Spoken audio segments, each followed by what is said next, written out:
21세기는 어떻게 존재할 것인가? 다가올 21세기에 대한 전망이 잇따르고 있다. 낙관과 비관이 교차할 수 있지만 한 가지 분명한 것은 21세기에 대한 전망은 과학기술의 발전을 전제로 하고 있다는 사실이다. 1970년대 조성되기 시작한 대덕연구단지는 이제 한국 과학기술의 중심지로서 확실한 자리매김을 하고 있다. 한국 과학기술의 메카인 대덕연구단지는 과연 우리나라가 개발도상국에서 OECD 가입을 목전에 둔 지금까지의 성장 과정에 어떠한 역할을 해왔는가? 그리고 21세기를 눈앞에 둔 우리에게 어떤 비전을 제시하고 있는가?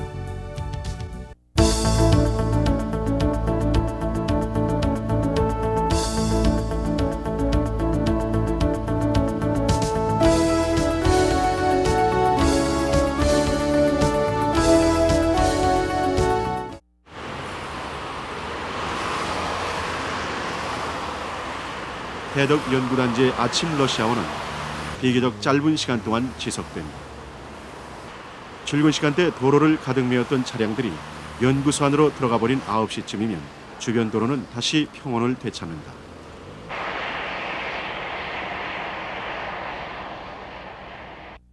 기초과학지원연구소의 핵융합 연구개발 사업단. 21세기 꿈의 에너지이자 인공태양으로 불리는 핵융합을 연구하는 곳이다.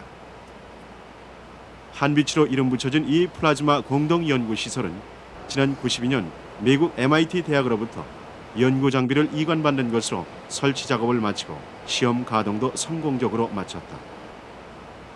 한빛 장치는 길이가 15m, 최대 직경이 3m나 되는 대형 장치이면서도 설치 정밀도는 플러스 마이너스 0.25mm의 오차밖에는 허용하지 않는다. 지난 91년 미국에서 귀국한 올해 41살의 이경수 박사는 6년째 이곳에서 출퇴근이 따로 없는 분주한 나날을 보내고 있다. 한빛 플라즈마 연구장치를 활용해 본격적인 핵융합 장치인 스타엑스를 국내에서 개발하는 것이 그의 최대 과제이다. 요즘 이곳에선 핵융합 장치의 건설을 위해 개념 설계와 공학적인 설계가 한창 진행되고 있다.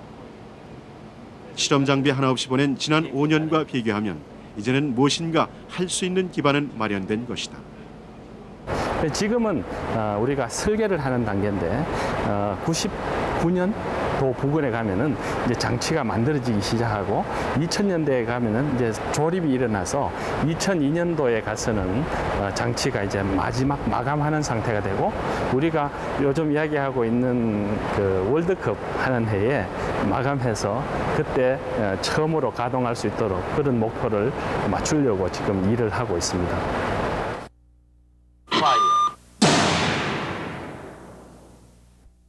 핵융합은 1억 도 이상의 초고온 상태에서 가벼운 원소의 원자핵을 강제로 결합해 이 과정에서 에너지가 발생하도록 하는 것이다.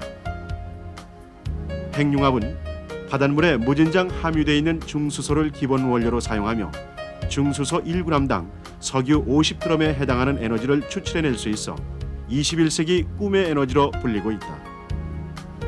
핵융합에 관한 연구는 선진 외국에서는 이미 장기간에 걸친 기초 연구 끝에 과학적 타당성의 입증 단계를 거쳐 2000년 초 실용화를 위한 실험로 건설 단계에 접근하고 있다. 지난해부터 본격적인 핵융합 연구에 착수한 우리나라도 오는 2000년 초까지 1,500억 원을 투자해 핵융합 장치의 개발을 추진하고 있다.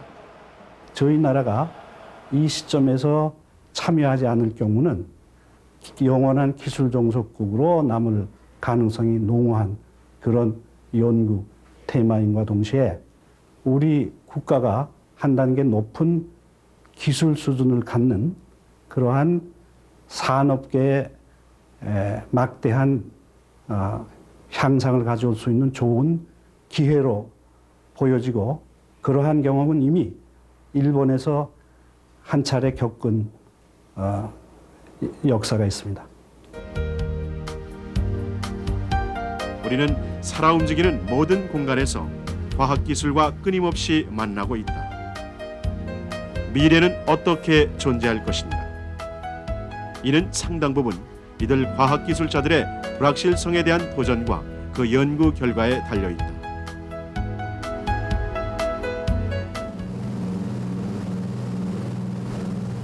지난 30년간 우리나라 경제의 급성장은 과학기술 발전과 산업 현장에서의 기술 혁신에 의해 의존해 왔다. 한편 한국과학기술연구소 기공식이 지난 6일 오전 서울 시내 홍릉에서 거행됐습니다. 이 과학기술연구소의 건립은 작년 5월 박정희 대통령이 미국을 방문했을 당시 존슨 미국 대통령과의 공동성명에 의해 이루어진 것으로 1971년부터는 산업 발전에 필요한 기술 개발을 위해 본격적인 사업을 시작할 것입니다.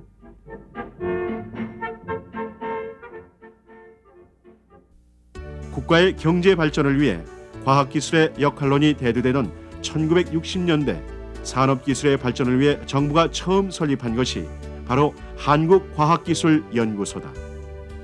당시 우리의 기술개발 능력과 환경은 선진국으로부터 도입된 기술을 우리 여건에 맞도록 변형하거나 도입된 기술의 생산 시스템을 적응하는 모방 수준에 불과했다.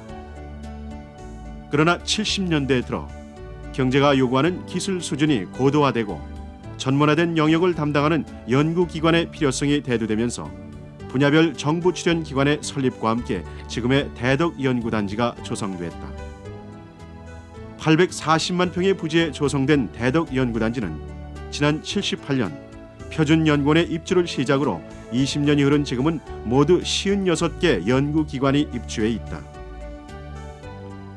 80년대까지만 해도 허허벌판이던 대덕연구단지는 90년대 들어 민간기업 연구소가 대거 입주하면서 이제는 연구단지 종사자 수만도 16,000명 선에 이르고 있다. 연구소 입주가 완료되는 오는 98년이면 연구기관 수는 80개, 연구 인력만도 2만 명에 이를 전망이다. 과학기술의 연구 성과는 지난 20-30년간 경제의 급성장을 가져오면서 우리의 생활 곳곳에서 큰 변화를 가져왔다.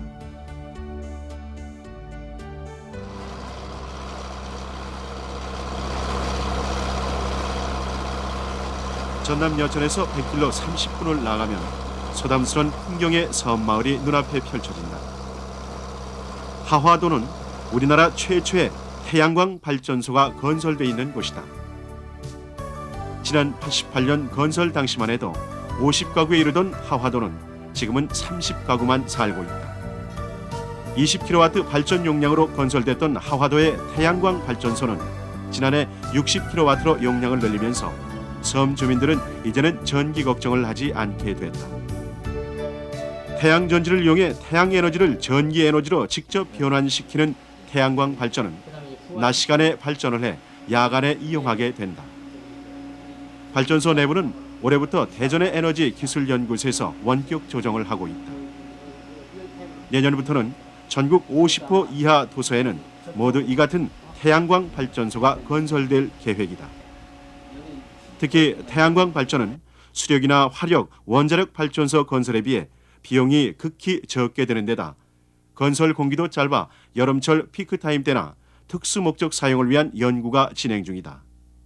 이 설치 용량이나 설치하기가 생각보다 단순합니다. 왜냐하면 발전소를 세우려면 토목공사부터 시작해가지고 세우는데 한 3-4년 걸리지만 빨라야 2-3년. 하지만 이런 태양광 발전소는 빠르면 한 1-2개월 안에 조립이 가능해 설치가 가능하기 때문에 어느 지역에 순간적으로 어느 발전이 필요하다. 그런 경우는 이런 태양광을 설치해가지고 아직은 발전 소자인 태양 전지 가격이 비싸서 초기 투자비가 많이 들고 따라서 일반 전기에 비해 발전 단가가 높다는 단점을 지니고 있다.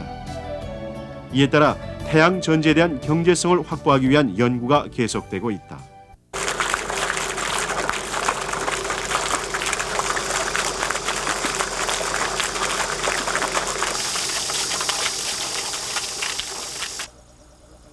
무한정한 에너지인 태양광은 환경오염 문제 해결에도 응용되고 있다.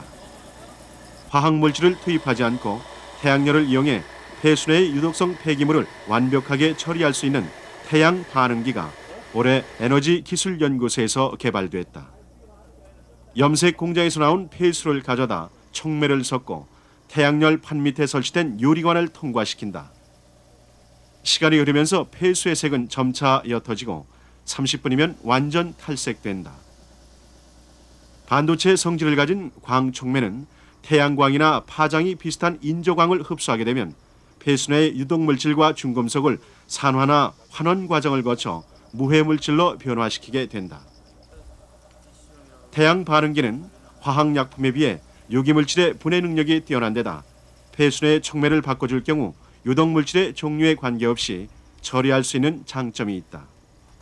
이 기술을 활용하게 되면은 탈색도 되고 그 유독한 그 유기 물질들도 무해한 물질로 분해가 됩니다. 그래서 COD 값도 처리가 되고 더 낮아지고 그다음에 탈색도 돼서 염색 폐수라든지 그 외에 다른 뭐 피혁 공장 폐수라든지 제지 공장 폐수 이런 데 활용할 수 있습니다. 실용화시키기 위한 기업과의 연구도 시작돼 내년쯤이면 실용화될 전망이다. 연구팀은 대기와 토양의 오염물질도 태양광으로 분해할 수 있는 연구에 착수했다. 태양열 이용은 그동안 주로 저온 활용에 집중돼 왔으나 최근 들어서는 중저온을 이용해 산업 현장에 직접 활용하는 방안이 연구되고 있다.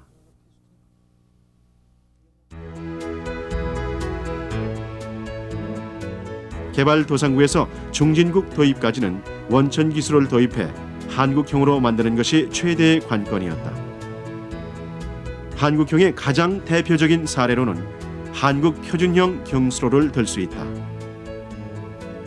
현재 우리나라 전력 소비량의 40%는 원자력 발전소에서 공급하고 있다. 그러나 우리나라가 처음 원전을 도입하던 70년대 우리가 참여할 수 있었던 일은 극히 제한된 범위의 자재 조달이나 단순 노무 인력의 제공에 불과했다. 87년 영광 3, 4호기의 건설 당시 미국 컨버스천 엔지니어링사와의 기술 전수 계약에 의해 원전 기술을 배워온 뒤 이를 토대로 한국 표준형 원전인 울진 3, 4호기를 건설하게 됐다. 기술 자립을 통한 울진 3, 4호기가 있었기에 대북한 경수로 지원을 한국형으로 관철할 수 있었다. 지난해 4월 국내에서 제작된 울진 3호기의 원자로가 설치됨으로써 마침내 한국형 표준 원전의 실체가 공개됐다. 웅장한 위용을 드러내며 공사가 한창 진행되고 있는 울진 3, 4호기는 우리나라 원자력 산업계의 끝없는 자부심이 되고 있다. 현재 지금 건설 중인 울진 3, 4호기는 한국 최초의 표준형 원자력 발전소입니다. 우리의 손으로 설계를 하고 우리의 손으로 시공을 하고 건설을 하는 최초의 발전소가 되겠습니다. 그리고 앞으로 북한에 건설될 원자력 발전소도 울진 3, 4호기가 모델이 될 것입니다. 한국형 표준 원전은 미국의 기본 모델에서 우리나라의 기후와 지질 특성 등에 맞게 개량되고 한국인의 체형에 맞게 100가지 이상의 설계 개선 사항을 반영했다. 건설 과정에서의 기술 자립도는 95% 이상에 이르고 있다. 이를 시점으로 우리나라는 원전 기술 수입국에서 수출국으로 발돋움하게 된 것이다. 한국원자력연구소는 올해 원자력 개통 설계 도면을 3차원으로 형상화했다. 입력된 자료는 가상현실 기법을 이용해 건설 이전에도 모델을 실물처럼 확인할 수 있다. 이에 따라 설계 오류를 사전에 검증할 수 있어 원전 설계의 안정성을 한층 높일 수 있게 됐다. 원전 설계 과정에서 수입국이 요구하는 사항을 쉽게 반영할 수 있음은 물론이다. 이와 함께 원자력 발전소의 건설 공기를 1년 정도 앞당기게 돼 건설비의 10%인 3,500억 원 정도를 절감할 수 있게 됐다.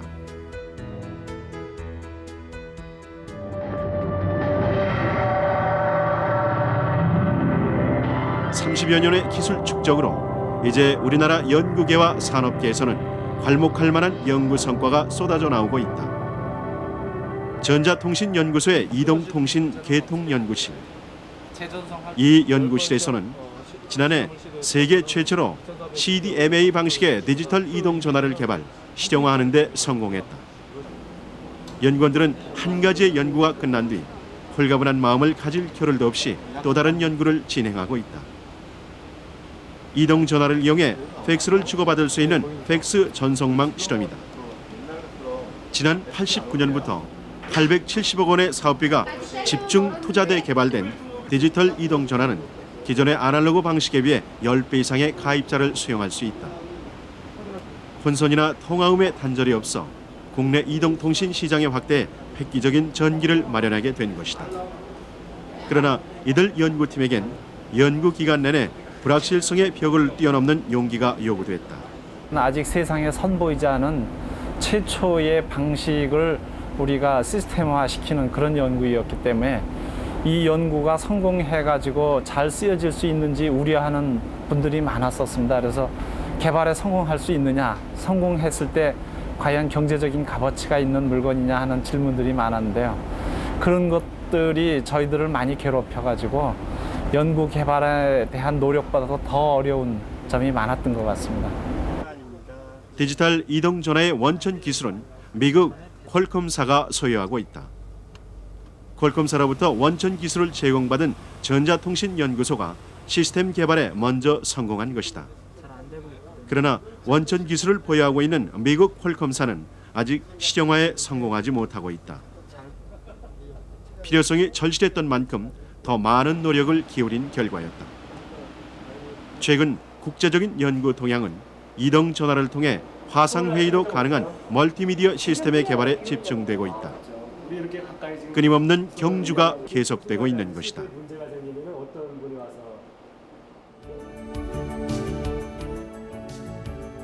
올해는 암 치료에 획기적인 전기가 마련된 해였다. 파스처럼 붙이는 피부암 치료제와 주사 한 번으로 끝나는 간암 치료제가 개발된 것이다. 아시아 지역 연구용 원자로 심포지움에서 원자력 연구소 박경배 박사는 홀미움 166을 이용한 피부암과 간암 치료제의 효과를 공개했다. 피부암 치료제는 5명의 환자에게 30분에서 1시간가량 단 한 번 붙인 결과 2-3개월 뒤에는 완치됐고 피부는 정상을 되찾았다. 외과적인 수술 없이 방사성 동위원소 입자를 암세포에 직접 주입하는 간암 치료제는 초기 환자 80여 명에게 임상 실험을 한 결과 95% 이상이 완치되는 놀라운 결과를 가져왔다. 이제 박경배 박사팀은 다른 분야의 암 치료법과 병행해 획기적인 암 치료법의 개발을 추진하고 있다. 방사선 요법하고 또는 항암제 요법, 그다음 유전자 치료 요법 이런 세 가지를 같이 하게 되면은 상당히 그 상승 효과랄까 이런 것은 분명히 나타날 것으로 생각이 들고 이미 그런 것들이 유전자 치료인 경우도 방사선하고 연계시키면은 그 체외 실험에서 동물 실험을 대상으로 이런 여러 가지 실험 결과에 의할 것 같으면은 상당히 좋은 효과가 나타난다는 것이 지금 입증이 되고 있는 현실입니다. 미래에 대한 상상력과 기대는 대부분 과학기술의 진보에 의존하고 있다. 과학기술의 발전은 기대이자 희망인 것이다.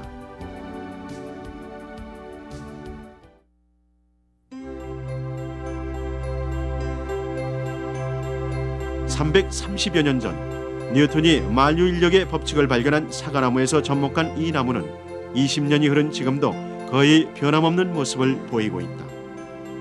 그러나 국내 연구 환경에는 이 짧은 기간 많은 변화를 가져왔다. 80년대 초반까지만 해도 우리나라 과학기술의 주축은 대덕 연구단지를 중심으로 한 정부 출연 연구소였다. 이 기간에는 산업기술의 응용과 개발연구 모두 정부 출연 연구소가 담당해왔다. 그러나 80년대 들어 민간기업 연구소가 대거 설립되면서 우리나라 과학기술의 중심축이 기업부설 연구소로 급속도로 이전되는 현상을 보이고 있다. 우선 70년대까지만 해도 극히 미미한 숫자에 불과하던 민간기업 연구소가 현재는 2,000개를 넘어섰다. 특히 대기업 산하의 연구소를 중심으로 자체적으로 필요한 산업기술 개발 활동이 활성화되고 있다. 이에 따라 성과 측면은 물론 국가 총 연구 개발비 투자에 있어서도 전체의 84%를 차지할 정도로 급성장했다. 이 기간 우리나라 과학기술계 위상도 한층 높아졌다. 보다 높은 학문 연구를 위해 외국을 찾았던 과거와는 달리 이제 국내에서도 외국인 과학자들의 모습을 쉽게 찾아볼 수 있다. 일본 신슈 대학의 교수인 49살의 가네가치 씨. 교수 분야의 권위자인 그는 지난 94년부터 방학 되면 어김없이 생명공학 연구소를 찾는다. 자신의 전공인 효소 분야 기술과 한국의 유전공학 기술을 접목해 곤충 자원을 이용한 기술 개발을 위해서다. 튀니지 출신의 효소공학 박사인 45살 하헤드 씨. 프랑스에서 공학 박사 학위를 받은 하헤드는 지난 94년부터 생명공학 연구소에서 박사 후 연수 과정을 밟고 있다. 이 밖에도 각 연구소에는 러시아와 동남아 등 개발도상국의 과학기술자들의 모습을 어렵지 않게 찾아볼 수 있다. 또한 기초과학 연구의 주체라 할 수 있는 대학은 이 기간 중 우수한 연구자가 모이는 도내 집단을 형성하게 됐다. 그 결과 현재 국내의 박사급 고급 인력 연구자의 80% 이상이 대학에 집중됨으로써 창의적 첨단 기초 연구를 수행할 수 있는 기반을 구축하게 됐다. 또한 최근 들어서는 우수한 연구 인력이 포진한 대학의 연구 활동이 활성화됨에 따라 일부 대학은 기업체와 공동으로 기초 기반 영역을 뛰어넘어 응용개발 연구로까지 연구 영역을 확대하고 있다.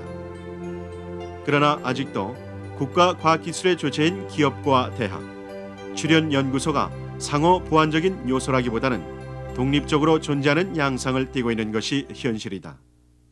60년대에는 출연연구소가 주도했고요. 70년대에는 출연연구소와 산업체가 주도했고요. 80년대 이후에는 산업체가 주도하고 있습니다. 그래서 그때마다 주도하던 사람들이 자기네 영역을 굉장히 중요시만 여겼지 국가적인 관점에서 또 기술 수요적인 관점에서의 접근은 미약하지 않았나. 지난 20년간의 연구개발 성과와 함께 국내외의 연구 환경 분위기가 크게 바뀌면서 정부 출연 연구소의 위상에도 커다란 변화를 가져오게 된다. 단결투쟁! 임금구조! 개선하자! 무룡인투 승리! 90년대 이후 민간기업 연구소의 대거 등장과 함께 대덕 연구단지 정부 출연 연구소 연구원들이 갖게 되는 것은 상대적인 박탈감이었다. 민간기업 연구소에 비해 상대적으로 낮은 보수에다 정부 정책이 수시로 바뀌면서 신분 불안을 느낀 연구원들의 이직 현상이 계속되고 있다. 특히 올 들어서는 연구기관의 통폐합 여부와 PBS, 즉 연구과제 중심 운영 제도의 시행을 놓고 연구단지가 술렁였다. 뭔가 이렇게 좀 묵직하고 이렇게 검은 이렇게 먹구름이 드리워져 있는 것 같은, 일을 해도 별로 신명이 안 나는 그런 분위기가 돼 있고, 그 이유는 여러 가지 정부의 일관성 없는 정책이라든가 또 연구원들에 대한 어떤 대우라든가 또 과학기술 정책 수렴 과정에서 의견을 수렴해 나가는 이런 민주적인 절차라든가 이런 부분들이 잘 안 되고 있다 보니까 그렇게 되고 있는 것이 아닌가. 국가 전체 연구개발 시스템에 있어 출연 연구기관의 기능과 역할에 대해 80년대 이후 거센 변화와 개혁이 요구되어 온 결과이기도 하다. 이에 대해 과학기술 정책 전문가들은 과학기술의 환경이 바뀐 만큼 출연 연구소의 기능과 역할도 그 잠재력에 걸맞는 국가 고유 기술의 개발로 방향 전환이 모색돼야 한다는 점을 지적하고 있다. 출연연구소의 그 절대적인 비중은 줄어들었지만 이 출연연구소의 역할은 앞으로 더 중요해진다.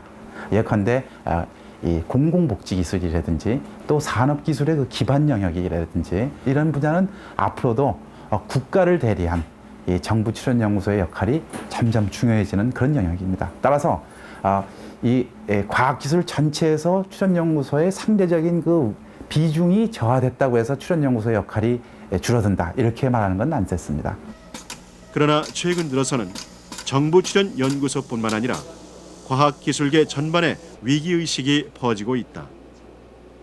이는 주로 국내외 기술 환경이 발전 속도와 방향에 있어 이전과는 다른 양상으로 나타나고 있기 때문이다. 즉, 과학과 기술이 상호 접근에 융화되고 개별 기술들이 결합해 복합화 시스템화함으로써 신기술을 창출하는 기술 혁신이 전개되고 있는 것이다. 그러나 우리의 현실은 그렇지 못하다는 우려의 목소리가 높아지고 있다.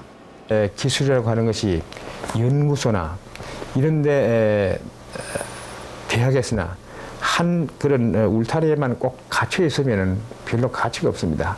이 앞서가는 기술이 산업체에 가서 산업체가 산업화하도록 이용을 할 때에 더욱더 좋은 결과를 나타내기 때문에 민간 기업은 우선 상업화할 수 있는 부분에 연구가 치중됐고 정부 출연 연구소는 개별적이고 부분적인 연구에 치우쳐 통합 연구에는 한계성을 드러내고 있다. 그 결과 최근에는 과연 정부 출연 연구소가 지난 20년간 무엇을 했느냐는 비판적인 시각과 함께 민간 연구소의 연구 개발 투자 방향이 재고돼야 한다는 지적이 제기되고 있다. 그동안에 괄목할 만한 그 발전을 이룩한 전자 분야라든지 자동차의 공업의 발전도 우리가 그동안 외국에서부터 습득한 기술에 기반을 두고 있습니다. 그러나 앞으로 이보다 한 걸음 더 나아가서 한 단계 더 높은 차원의 발전을 하려면은 이제는 기초과학의 바탕을 둔 새로운 기술을 개발함으로써 우리가 도약을 할 수 있다고 생각합니다. 즉, 지금까지 과학기술 방식이 개도국에서 중진국으로의 도입까지는 이끌어올 수 있었지만 앞으로는 그렇지 못할 것이라는 견해가 지배적이라는 사실이다. 그동안의 우리의 기술 개발 패턴이라고 하는 것은 선진국에서 이미 개발된 또 그 답을 알고 우리가 기술 개발에 착수했기 때문에 또 빠른 속도로 또 현재 수준까지 왔지만은 앞으로의 기술 개발은 이제는 정말 첨단 기술을 우리가 또 개발해야 되고 또 우리만이 가질 수 있는 고유 기술을 개발해야 되는 그런 입장이기 때문에 현재부터가 정말로 어려운 그런 단계가 아니냐. 자기 자체의 기술을 갖지 않는 나라는 영원히 후진국으로 후퇴해 될 것으로 지금 보여지고 있는 그런 현상에서 우리가 지금은 모방으로부터 이제는 창조적인 것에 다시 우선순위를 두어야 되지 않느냐 하는 그러한 정부에서도 최근의 경제 어려움을 이러한 시각에서 진단하기에 이르렀다. 3만 불, 5만 불 되는 선진국이 되기 위해서는 우리 독창적인 기술 개발을 하지 않고서는 우리가 더 이상 선진국으로 쉽게 진입을 할 수가 없습니다. 그래서 우리 경제가 지금 겪고 있는 어려움도 사실 그런 어려움을 그런 구조적인 문제를 반증한다고 볼 수도 있습니다. 각계 전문가들의 의견을 종합해 볼 때 오늘의 어려움은 전환기에 반드시 겪어야 할 위기임에 틀림없다. 그러나 대덕 연구단지 곳곳에서 이 같은 위기를 새로운 도전의 기회로 삼으려는 노력들이 시도되고 있다.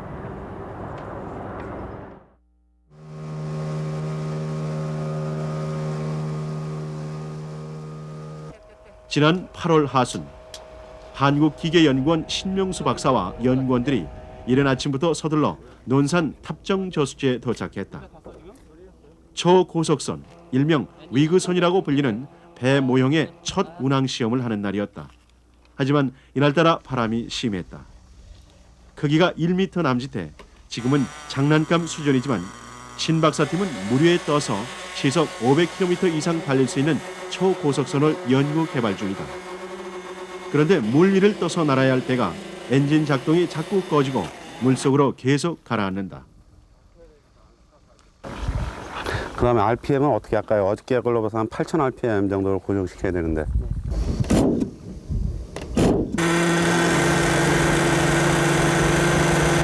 점심까지 걸러가며 실험은 온종일 계속됐으나 이날 부상 실험은 끝내 실패하고 말았다. 원인은 파도에 약한 위그선의 엔진 결함 때문이었다. 다음 날 아침 위그선 개발에 공동으로 참여하고 있는 국내 선박회사 관계자들이 신 박사를 찾아왔다. 구 소련에서 군용으로 처음 개발된 위그선은 육지나 해면에서 5m 이내로 낮게 떠서 운항할 수 있도록 설계돼 있다.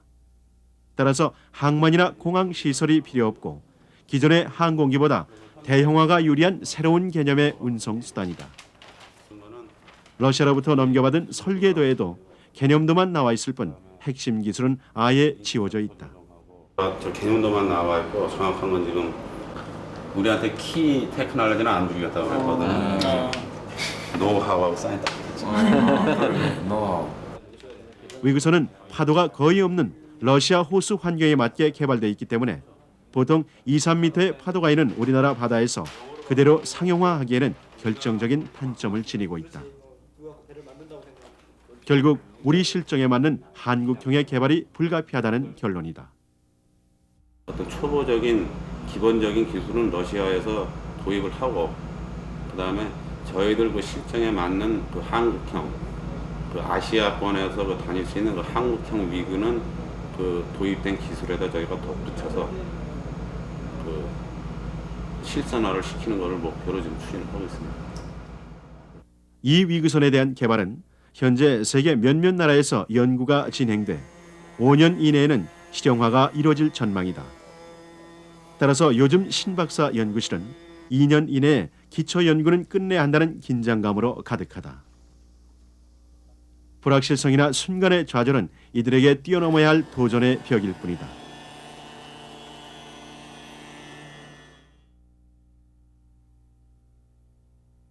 한국화학연구소 화학물질연구단의 유성훈 박사 연구실. 신물질에 의한 고혈압 치료제를 개발하는 데 성공한 연구팀이 모처럼 한자리에 모였다. 주식회사 선경 인더스트리와 상용화를 위한 계약을 체결한 뒤 열린 첫 모임이니만큼 모두가 다소 여유 있는 모습들이다. 하지만 팀장인 유성훈 박사로부터 쏟아지는 주문 사항들은 변함없이 계속되고 있다. 상용화를 위한 임상실험은 앞으로도 4, 5년간 계속되기 때문이다. SKP450으로 명명된 신물질은 대표적인 성인병인 고혈압과 합병증 치료에 탁월한 효과가 있는 것으로 연구소 내에서의 동물 임상실험 결과 이미 입증된 바 있다. 특히 이 고혈압 치료제는 그동안 국내에서 개발된 신물질이 국내에서 개발 상품화한 전례가 없었다는 점에서 큰 의미를 지니고 있다. 국내의 신물질 개발 역사가 짧고 성공에 대한 불확실성과 경험 부족 등으로 인해 개발된 신물질은 선진국에 기술 수출되는 것이 거의 대부분이었다. 통상 맨 처음에 우리가 그런 연구를 시작할 때부터 비로소 시판되기까지는 대개 10년 내지 12년의 기간이 들고 엄청난 연구비가 들며 또 이 그 과정에서 유기합성, 분자 설계, 그다음에 양리활성, 독성, 생화학, 인상 이런 각종의 그 전문 연구 분야들이 다 한꺼번에 모여서 하나의 그 의약품을 만들어내게 됩니다. 그러나 이 연구실 팀들은 신물질 연구는 알려지지 않은 것을 대상으로 하는 만큼 불확실성을 기초로 새로움을 추구하는 창조적 노력이 수반된다는 사실을 익히 알고 있다. 또한 혼심을 다하는 사람에게만 보이는 무엇인가가 있고 그것은 그들만의 특권이라는 사실을 신앙처럼 굳게 믿고 있다. 오랜 기간 우리나라 산업계에는 국내에서의 연구 성과물에 대해 불신이 팽배해 있었다. 이에 따라 국내에서 개발된 연구 성과가 해외로 수출된 뒤 상품화돼서 비싼 가격으로 역수입되는 경우도 종종 있어왔다. 그러나 90년대 이후 국내 산업계도 R&D 투자에 대한 인식이 높아지면서 4년 협동 연구에 대한 과감한 투자가 시도되고 있다. 선경 인더스트리에서는 오는 2002년 고혈압 치료제 신약 발매를 위해 임상 실험이 한창 진행 중이다. 지금은 실험용 동물을 이용해 독성 실험이 다시 진행되고 있으나 내년부터는 사람을 대상으로 한 임상 실험을 본격적으로 실시할 계획이다. 상용화의 책임을 맡고 있는 약대 출신의 김대기 박사도 정부 출연 연구소 출신이다. 1987년에 저희들 나라에 이제 물질 특허를 도입을 했죠. 그 당시에 R&D 능력이 없는 우리나라가 특히 신약 개발 분야에 물질 특허를 도입하게 되면은 결국 외국 제약회사가 가지고 있는 이런 물질에 처음부터 우리가 로열티를 주고 다시 들어와야 되지 않느냐. 그런 우려감이 상당히 많았습니다. 그러나 실제로 그런 물질 특허 제도를 도입한 이후에 실제로는 말이죠. 상당히 많은 기업에서 이런 R&D의 필요성을 알기 때문에 많이 참여를 했죠. 그래서 그 결과들이 이제 하나, 둘 이제 여러 제약 기업이나 국공립연구소에서 나타나고 있죠. 김 박사는 특히 신물질을 이용한 신약 개발에는 여러 과정과 각 분야의 전문가가 동원되는 만큼 산학연 협동 연구가 활발히 추진될 경우 연구 효율이 지금보다 훨씬 높아질 것으로 기대하고 있다.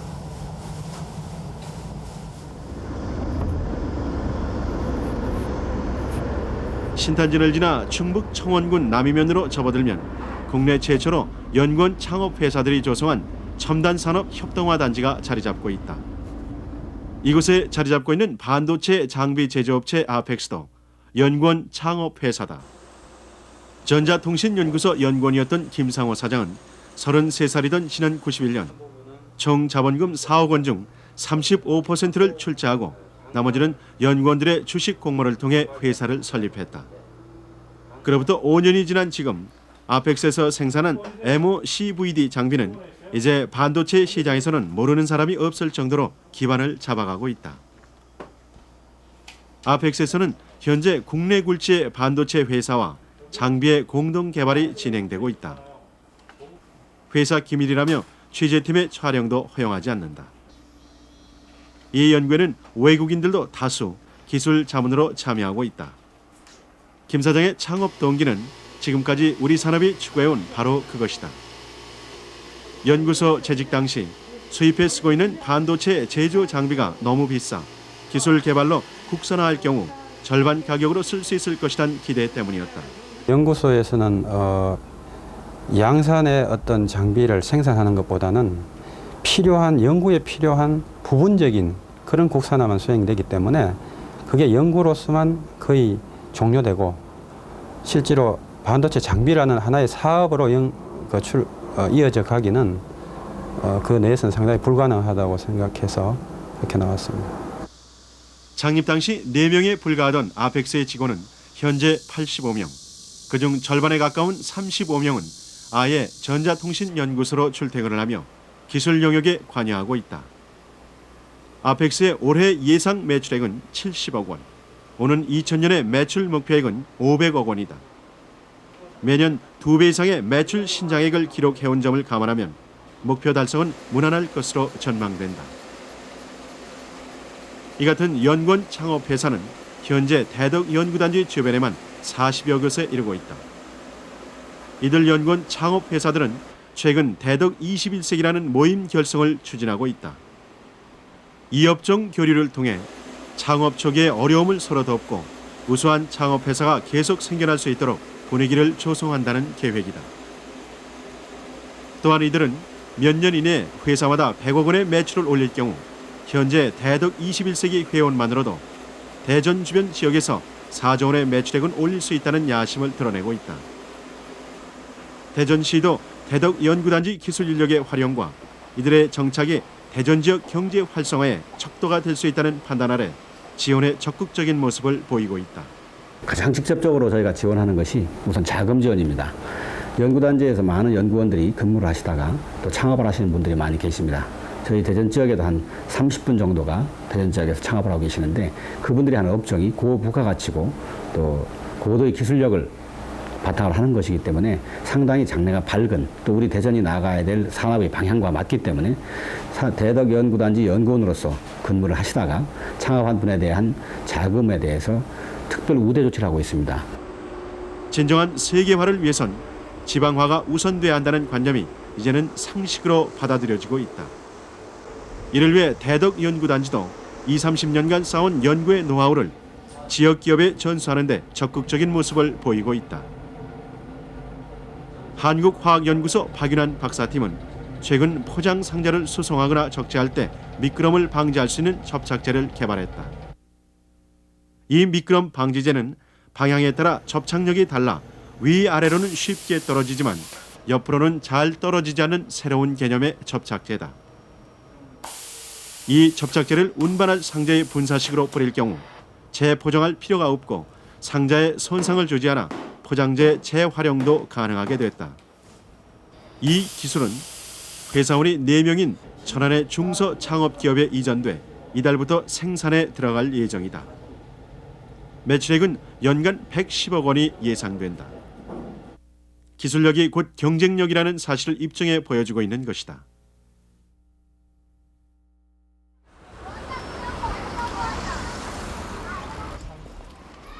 핵융합 연구개발 사업단의 이경수 박사는 집으로 귀한 손님을 한 사람 초대했다. 지난 20년간 미국 UCLA에서 핵융합 장치를 연구해오던 박현거 박사가 한국에서의 핵융합 연구를 위해 지난 8월 영구 귀국을 한 것이다. 외국에서 오래 생활한 손님이니만큼 빠질 수 없는 게 된장찌개였다. 내가 하잖아요.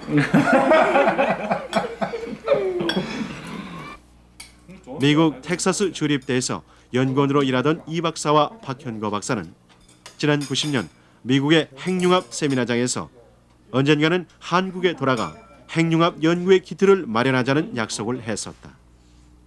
박현거 박사의 귀국으로 두 사람의 약속이 7년 만에 이뤄지게 된 것이다. 그리고 황무지에서 결실을 맺어보자던 그때의 다짐을 실현하기 위해 이들은 다시 새로운 출발을 하게 될 것이다.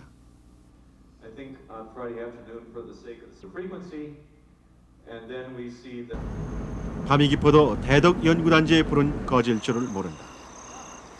깊어가는 가을밤에 풀벌레만이 대덕 연구단지의 정적을 가르고 있다. 그러나 낮과 밤의 구분이 없는 실험실 안에서는 소리 없는 전쟁이 계속되고 있다. 정치의 우방은 있어도 과학기술 분야에서 영원한 우방은 없는 것이다. 과학기술은 이제 단순히 경제를 회생시키는 산업수단이 아니라 한나라의 사활이 걸려있는 것이다. 그리고 21세기 소리 없는 전쟁의 천병은 한국 과학기술의 두뇌들이 모인 이곳 대덕 연구단지인 것이다.